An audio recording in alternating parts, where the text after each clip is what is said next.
দুই মহিলার নাম সঞ্জনা দেববর্মা এবং নন্দরানী দেববর্মা। তাদের বাড়ি ধলাই জেলার আমবাসায় বলে জানা যাচ্ছে। একবারে সর্বশান্ত এরা 5 কোটি টাকা লুটে নিয়ে চম্পট দিয়েছে দুই মহিলা প্রতারক। অভিযুক্ত দুই মহিলা প্রতারক সরল এবং মধ্যবিত্ত গৃহিণীদের নানাভাবে বিভ্রান্ত করে মোটা অঙ্কের টাকা বিনিয়োগ করার প্রলোভন দেখাতো। বিশ্বাস অর্জনের জন্য প্রথম কয়েক মাস তারা বিনিয়োগকারীদের সুদের টাকাও ঠিকঠাক দিত, কিন্তু আসল এবং বড় অঙ্কের টাকা হাতে আসতেই আচমকা তারা সুদের পাশাপাশি আসল টাকা দিতেও সম্পূর্ণ অস্বীকার করে বলে জানা যাচ্ছে। অভিযোগ আরও জানা যাচ্ছে যে কেবল নগদ টাকাই নয়, সংশ্লিষ্ট প্রতারিত মহিলাদের কাছ থেকে সোনার গয়না নিয়ে বিভিন্ন ব্যাংকে বন্ধক রেখে ঋণ তুলেছিল এই দুই মহিলা। এমনকি একটি চাঞ্চল্যকর ভিডিও পাওয়া গেছে যেখানে দেখা যাচ্ছে অভিযুক্ত এক মহিলা বিপুল পরিমাণ টাকার সামনে বসে আছেন এবং অন্যজন তার ক্যামেরা করছেন। চাঞ্চল্যকর বিষয় হলো এই দুই অভিযুক্তের মধ্যে একজন ত্রিপুরা পুলিশের একজন কনস্টেবল স্ত্রী বলে জানা যাচ্ছে।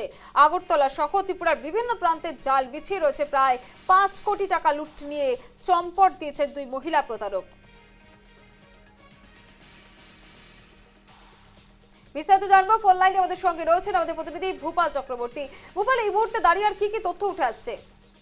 ঘটনাটাই কেঁচো করতে গিয়ে কার্যত সাপ বেরিয়ে আসার মতো অবস্থা। আগরতলা এফসিসি থানায় মামলা রুজু করা হয়েছে এই দুজনের বিরুদ্ধে।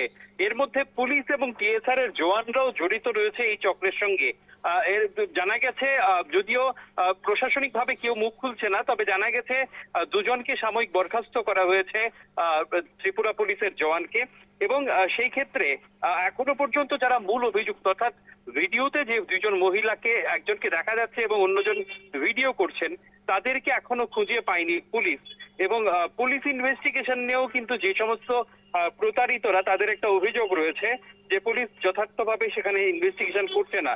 যদিও গতকাল বিষয়টি নিয়ে খুব আলোচনা সমালোচনা হওয়ার পর পুলিশের উচ্চপদস্থ আধিকারিকরা থানায় গেছেন এবং গতকাল গভীর রাত পর্যন্ত পশ্চিম আগরতলা থানায় সেখানে সংশ্লিষ্ট পুলিশ আধিকারিকদের সঙ্গে বৈঠক করেছেন এই বিষয়টা কতটা শেকড় গেছে সেটা খুঁজে দেখার জন্য। এখন দেখার বিষয় এই ঘটনার সঙ্গে আর কার কার নাম জড়িত হতে পারে, এবং সবচেয়ে বড় বিষয় হচ্ছে যাদের কাছ থেকে তারা এই টাকা প্রতারণা করে নিয়ে গেছে সেই টাকার হদিশ এখনো কিন্তু পুলিশ খুঁজে পায়নি। তো সেই টাকা খুঁজে পাওয়া এবং যারা প্রতারিত হয়েছে তাদের হাতে টাকা তুলে দেওয়ার ব্যাপারটা আদৌ কতটা সম্ভব হবে তা কিন্তু সময়ই বলবে।